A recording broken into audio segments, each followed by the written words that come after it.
What is up, guys? We're back with another episode of The Devil on G String. Last we left off, we had a date with Usami, and we got like a little sick at the end. And then we got like a Maou monologue or something. So let's get into this. On this particular Sunday, like any other, Central Boulevard hosted a sea of people. And as Usami Haru walked to her part-time job with her head hung low, she moved forward slowly, ignoring the people around her.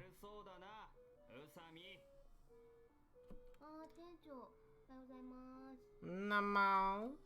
A bearded man in an apron welcomed Haru.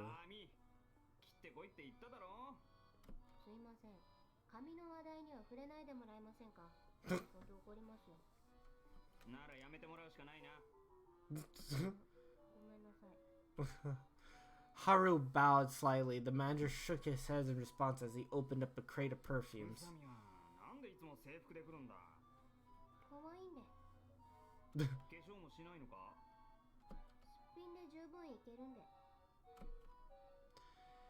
The manager let a disappointed sigh escape from his lips.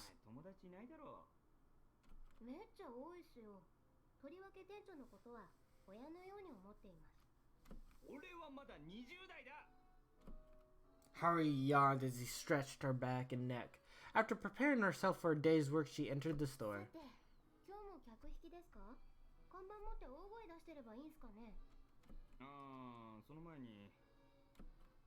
The manager reached into the pocket of his apron.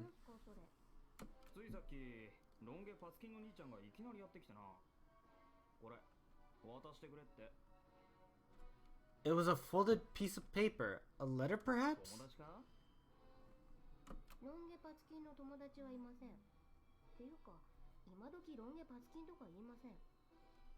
The manager was a good man, despite, as Haru suspected, frequently lying about his age.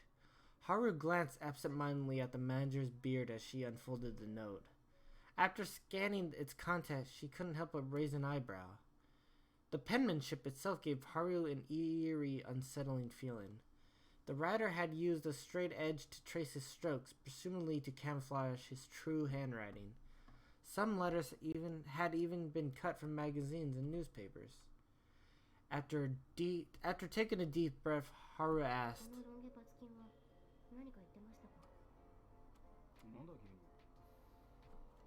The manager raised his eyebrows. The girl before him was not the Usami Haru he employed. Her piercing eye fired straight through his entirety.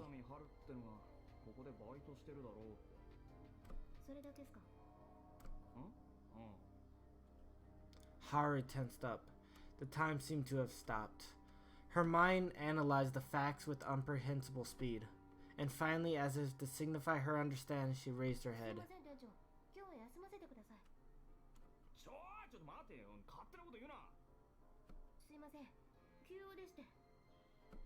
She bowed deeply.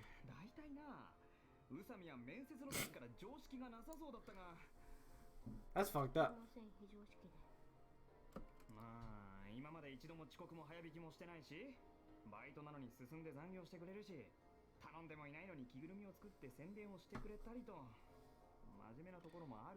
Thanks, boss.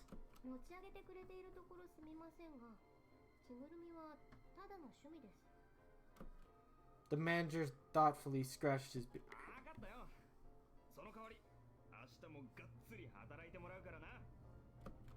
Haru flashed a big, happy grin.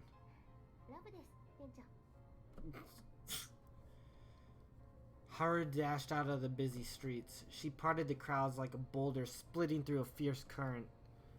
Without letting the deluge of people slow her pace, she marched forward through Central Boulevard. As she moved, Haru thought about the strange letter. "Oh, come, lovely child, oh, come thou with me, for many a game I will play there with thee." From this, the first line Haru could tell this letter indicated a challenge. The rest of this letter surged to ignite her heart into a mighty conflagration. For its end was her mother's name. "I am here in Tomembetsu City. Let us play a game of tag. I will be attending the hut immediately. To Karu. Karu is the name of Haru's beloved mother. She was a violinist. She took Haru's with her as she traveled around the world, captivating the world with her marvelous performances. Her mother was always so gentle, yet so strong. Calm down, she told herself. If you let your emotions get the better of you, then you've already lost. She couldn't believe that would actually contact her. Oh, come, lovely child, oh, come thou with me, for many a game I will play there with thee. In that particular Schubert piece, no matter how much the child cried out about the devil, his father refused to believe that the devil even existed. No one could find this fabled this you know what, we're gonna figure out what that word says. I'll be right back. So this fabled Earl Koenig, this devil, this Maou. I got it, Earl Koenig.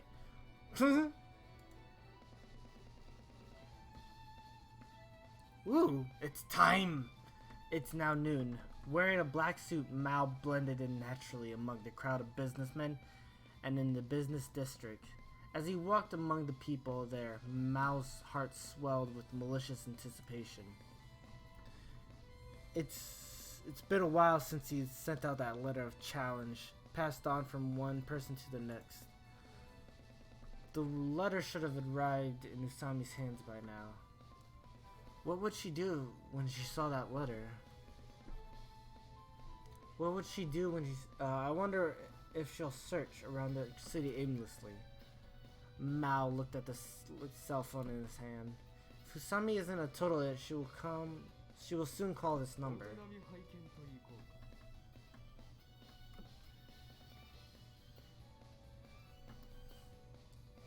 Haru already knew where to go. She didn't waste a single minute. Even though the letters from it looked meaningless at first glance, he made sure to place a hint within those words. The coffee shop, Lapis Lazuli. The same place that Kyousuke took her yesterday. She pushed open the door and walked in. She immediately surveyed the premises. If Haru's reasoning was correct, should have come by here. However, she could not find anyone like him among the customers. Just then, a man who appeared to be an employee called out to her. Haru thought for a second before answering confidently.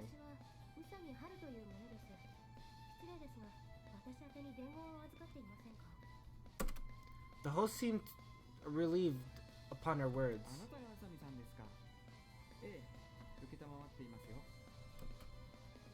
As he said this, he disappeared behind the counter. After a while, he returned with a small bag.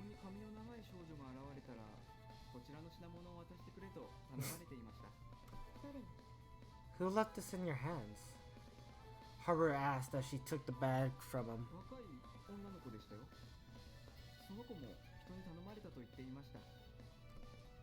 Haru immediately realized that the young girl was one of Mao's children. Odds were he was using several intermediaries to get in contact with her. It'd be difficult to trace any of these agents back to. Huh?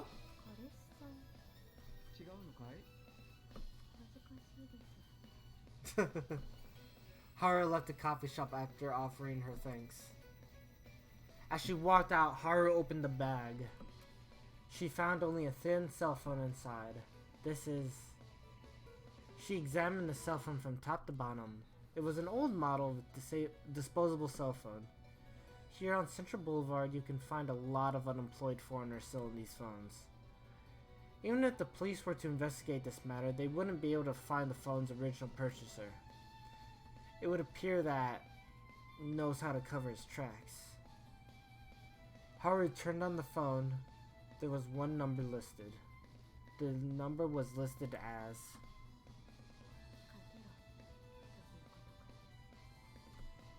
Her heart raced. She dialed the number with sweaty hands. At the moment, the din of the city no longer reached her ears. After precisely 10 rings, a weak vibration came from the left side of his chest. He grinned. Someone's calling. Trying to suppress his excitement, he took out the phone.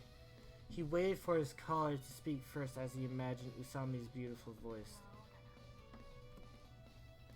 He was taken aback by the abrupt voice. Quietly opened his mouth.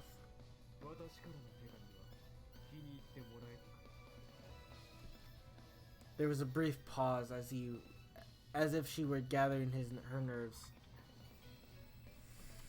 Usami spoke in a low voice.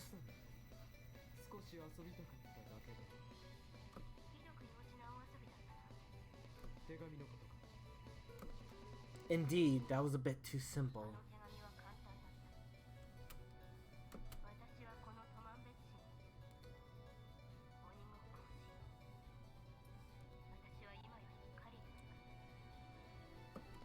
The next line caused Usami's voice to betray her. She could not conceal her anguish as she recited the final words.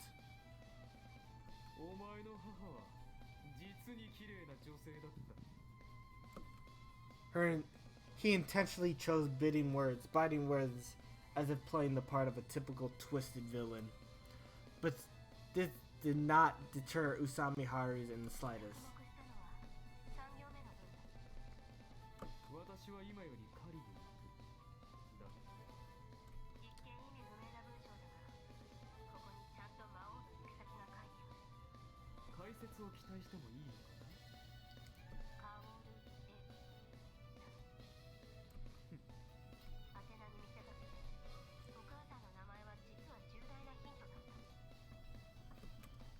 This really was a simple puzzle.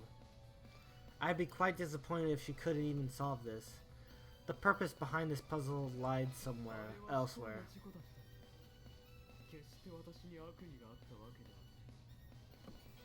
Again, he tried to play with her emotions.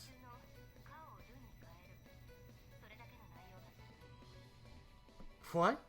Usami ignored Mao's words while continuing to describe her solution to this simple puzzle.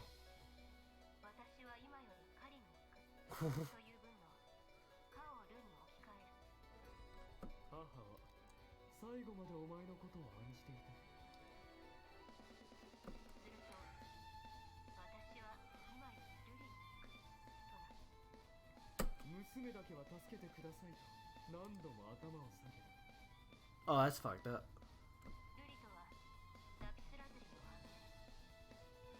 Oh, yeah? During this entire exchange, Usami Haru did not show a hint of anger. Ugh, get comfortable.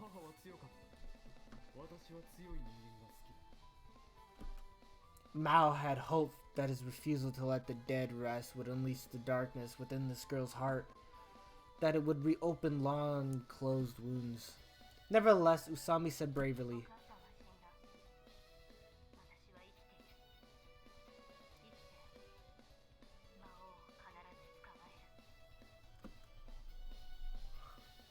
Maou felt satisfied. This girl is daring indeed.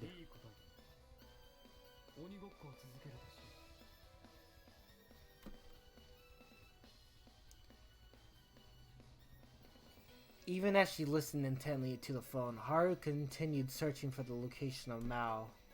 Ignoring the demon's scathing words, she instead focused on the background noise. After a while, she discovered some clues. Haru said.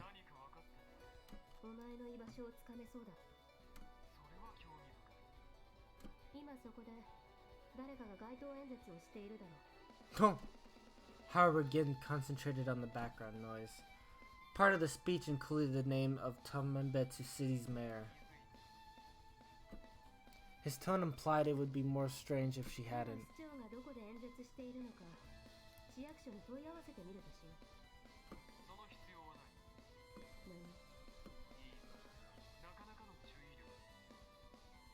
Haru finally understood the true reason behind Mao's challenge.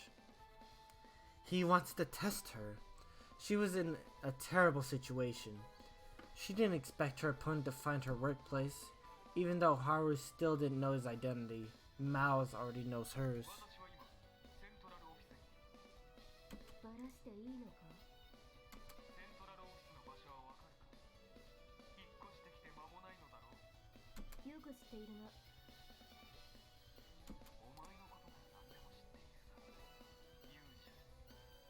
何でも知っているという決まり文句は実は知らないこともあるので不安だという気持ちの裏返しだ。 Maou scoffed at that. One sec, guys. He certainly sounded happy, but his words seemed a little artificial. As a result, she still couldn't figure him out. And unfortunately for her, he was always guiding their conversations.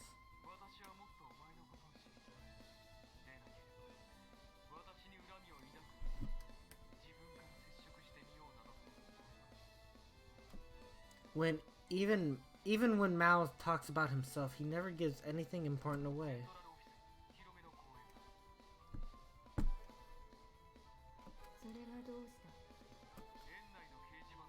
Oh shit. そこに行けば魔王に会えるのか。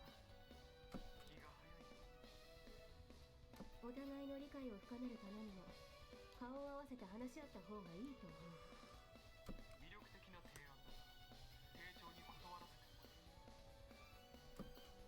It seems Maou has no intention of showing his face.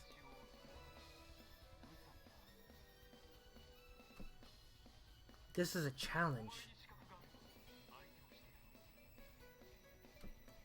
And with that, he hung up the phone. Haru sprang into action. She caught the sight of the Senao Corporation headquarters. The park was nearby, somehow escaping the shadow of the gargantuan skyscraper. It was quite a beautiful scene. The park was surrounded by an assortment of bustling businesses, making its presence even more pronounced. The bulletin board was at the center of the park. Under normal circumstances, it would display the general guidelines and park rules. Today, though, it's covered in red graffiti. At first glance, it appears to be the work of local delinquents. Close examination, however, reveals that the markings are actually a rather detailed passage.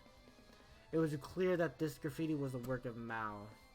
From here, the hero must choose one of three paths. One path leads to Maou, one path leads to hell, one path leads to heaven.